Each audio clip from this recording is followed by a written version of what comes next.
Om man frågar vem som helst, jag är nästan likadan överallt. Så jag är nog alltid mig själv, vilket ibland kan vara lite dåligt också. Men i början när man kommer till en klubb, till ett lag, då måste man hitta sin plats.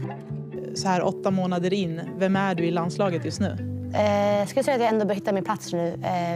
Jag är inte jokern direkt. Men jag är, alltså, till exempel när man är yngre kanske man är mer joker för att försöka komma in i gruppen. Så, men jag skulle säga att jag inte är där. Så jag kommer past där. Så att, det känns ändå bra. Jag tar fram mig mer och mer och jag tror att ju mer speltid jag får och ju mer jag spelar och desto bättre jag gör, tror jag att jag kommer bli ännu mer bekväm i laget. Hur mycket har den här uppmärksamheten som du har fått och ändå framgångarna som har varit, hur mycket har du riskerat att börja sväva lite av det och få luft liksom? Alltså det är inte omöjligt att man börjar få lite luft så när man får väldigt mycket hype såklart. Men det är jätteviktigt att hålla fötterna på jorden. Lägga ner jobbet, inte slappna av. För det är ju jättemånga människor som alla vill bli bäst. Alla tränar hårt. Så att man kan inte slappna av en minut ens. Så jag försöker bara köra. Ha familj och vänner som också påminner mig om att ha fötterna på jorden. Hur påminner de om det då? Ha fötterna på jorden, Rosa. Ha fötterna på jorden. Framförallt min stora bror som ändå varit med mig hela karriären. Ska säga att han definitivt den som låter mig höra ifall jag behöver dämpa mig lite grann eller om jag behöver höjas lite och så. Det är många som spekulerar och många som undrar vad din nästa klubbadress blir helt enkelt.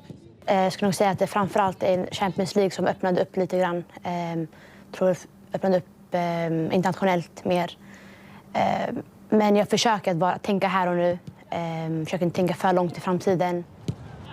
Finns det något av länderna som just nu är på otrolig frammarsch som liksom lockar dig lite extra? Jag skulle nog säga England. Jag tycker jag verkligen har gått framåt och har verkligen gjort det bra. Så att England definitivt är på toppen. Sen skulle jag nog säga Frankrike, Spanien, Italien håller på att komma. Så att det är ändå ett par stycken. Av dina egna kvaliteter som du vill att det lag som du i framtiden flyttar till också värnar om och faktiskt utvecklar de delarna? Alltså, som jag ser mig själv, jag skulle säga att jag är en 10, en klassisk 10. Jag vill ha bollen på fötterna, jag vill vara med och skapa anfall, jag vill ha mål, assista, jag vill ha poäng. Så jag skulle nog säga att de lägger mig i den ytan, den positionen. Det hade passat mig bäst. Det var ju en del skriverier och snack i samband med VM-petningen. Om vi går tillbaka till den, hur påverkade den dig? Jo, men såklart man blev besviken. Hade ändå gjort en väldigt bra vårsäsong efter skadan där. Hade gjort typ 10 mål. Kände mig i bra form. Och jag kände att jag hade gjort det jag skulle göra.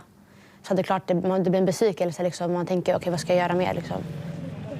Ungefär sisådär 300 kilometer härifrån så är det bara liksom 2 veckor till OS drar igång i Paris. Det hade ju kunnat vara mästerskapet som Rosa Kafaji skulle göra liksom mästerskapsdebut. Hur mycket svider det? Jo, såklart. Väldigt svidande såklart. Men försöker inte tänka så mycket på det. Försöker tänka mer på att EM-kval just nu. Fokusera på det. Vill vinna de här matcherna och gå vidare och kunna spela nästa år. Förhoppningsvis. Jag har 2 alternativ till dig. Okej, du får se. Alternativ 1 är att Sverige tar sig till EM och du är uttagen. Men man kommer inte längre än till gruppspelet. Alternativ 2 är att du får vänta med mästerskapsdebutet till VM 2027. Och Sverige vinner VM-guld i Brasilien. Vad tar du? VM-guld 100%. Är det så? Du väntar med mästerskapsdebuten? Ja. Berätta, varför? Det är guld. Jag vill vinna guld och jag tror att alla vill vinna guld här i Sverige. Så att definitivt VM-guldet. OS-missen har gjort att man liksom undrar om Sverige tar sig till EM och ett mästerskap. Den osäkerheten som finns där ute alltså hos svenska folket, är det någonting ni tänker på? Jag tror inte någon av oss vi personligen är stressade, vi spelare. För alltså, vi tror ju på oss själva. Vi tänker inte att vi kommer förlora innan vi börjar spela matchen. Vi tänker att vi ska gå dit, vi ska vinna matchen, ta med oss 3 poäng. Det är så vi tänker inför varje match. Vare sig vi möter världsrankat lag eller inte. Fattar du? Är det ditt brandtal till svenska folket? Ge inte upp på oss. Ge aldrig upp.